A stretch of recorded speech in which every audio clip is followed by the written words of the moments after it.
President, it is my great honor to welcome you to Washington, D.C., and to the United States.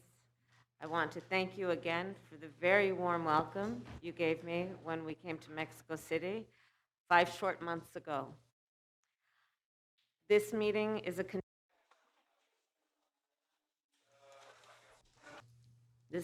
continuation of an ongoing conversation that you and I have had, fueled by friendship, fueled by partnership, fueled by the long-standing relationship between Mexico and the United States, and in recognition of all the work that we will do currently and that we pledge to do together in the future.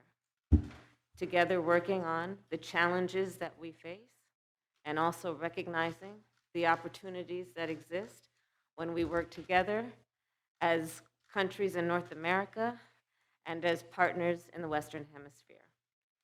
The conversations that we have had range in subject. I have enjoyed always the conversation that you and I have about history and the critical figures in history, both in Mexico and the United States who have worked together. But our conversation also extends to economic prosperity for both of our nations. The issue of our mutual concern about migration and what we will do as partners to address in particular the root causes of migration, and also what we can do on the issues of technology and the exploration of space. All of these issues have been the subject of our discussions previously and will be ongoing. And so again, I welcome you. I thank you for traveling to be with us. I know the President is looking forward to his time with you. I also want to thank you for the warm reception that you and the people of Mexico have given to Ken Salazar, our ambassador to Mexico. I have known Ken Salazar, Ambassador Salazar, for a very long time, and we are very proud that he is the representative of the United States in Mexico. And with that, again, welcome, and I look forward to the discussion we will have today.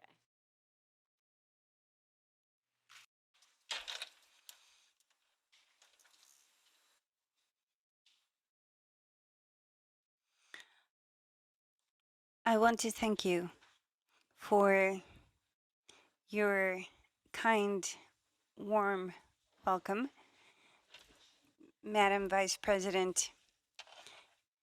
It is a pleasure to meet you again here in Washington, D.C. I agree on the fact that you have a very good ambassador appointed to Mexico. We were talking a few minutes ago that we shouldn't leave history aside, which is our teacher in life. That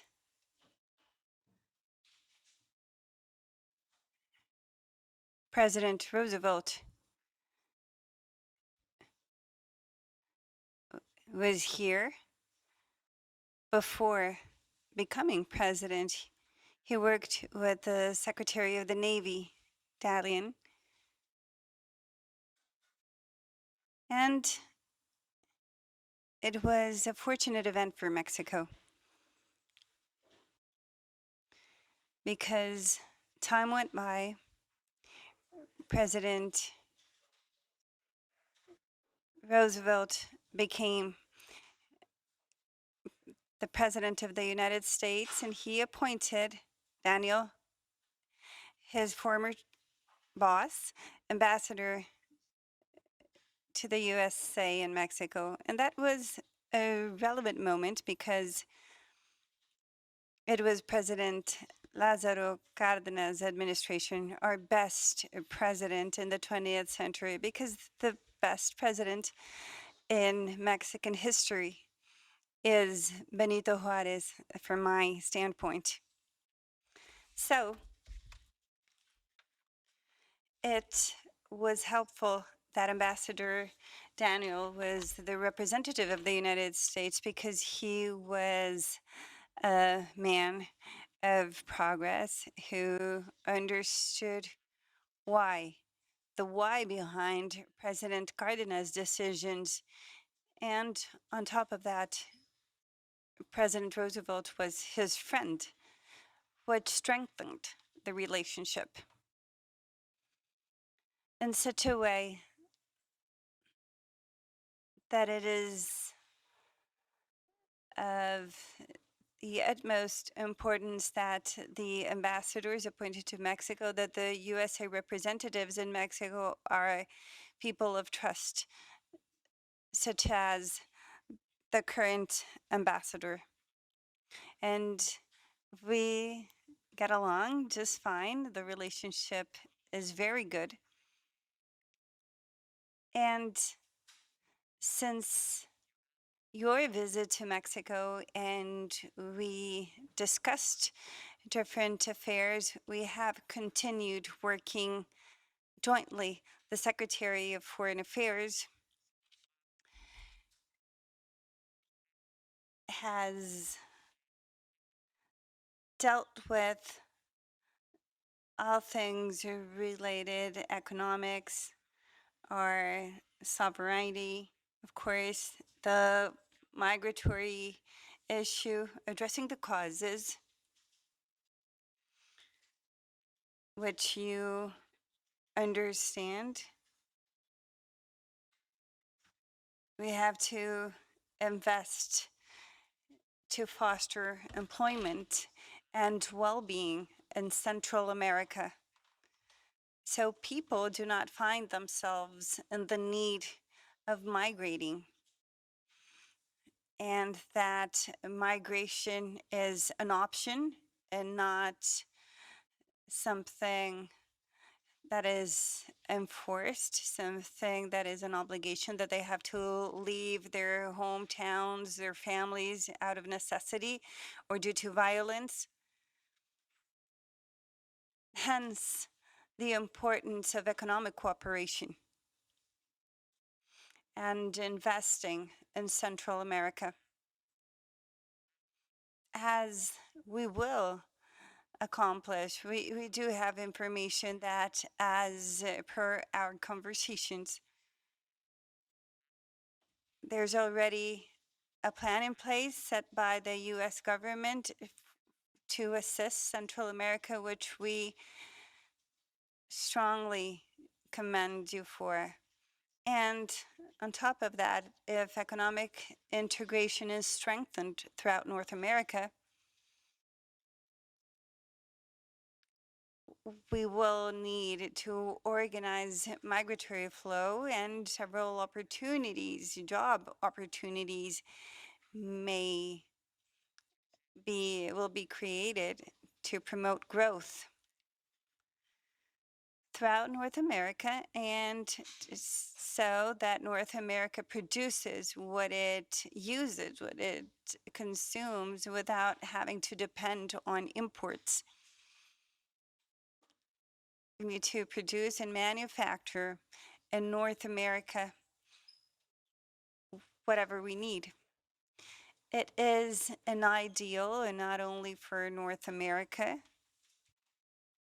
but throughout the entire continent.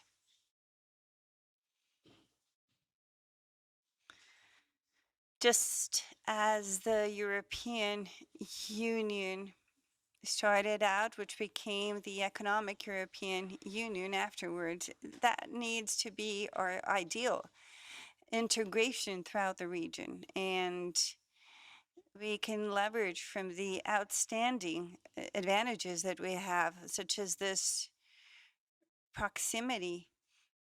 And right now we are suffering from that because of the maritime fleet. Their prices have gone up.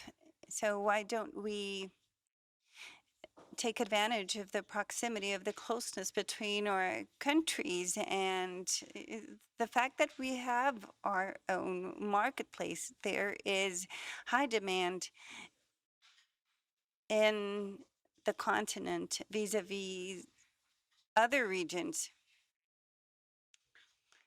So I believe that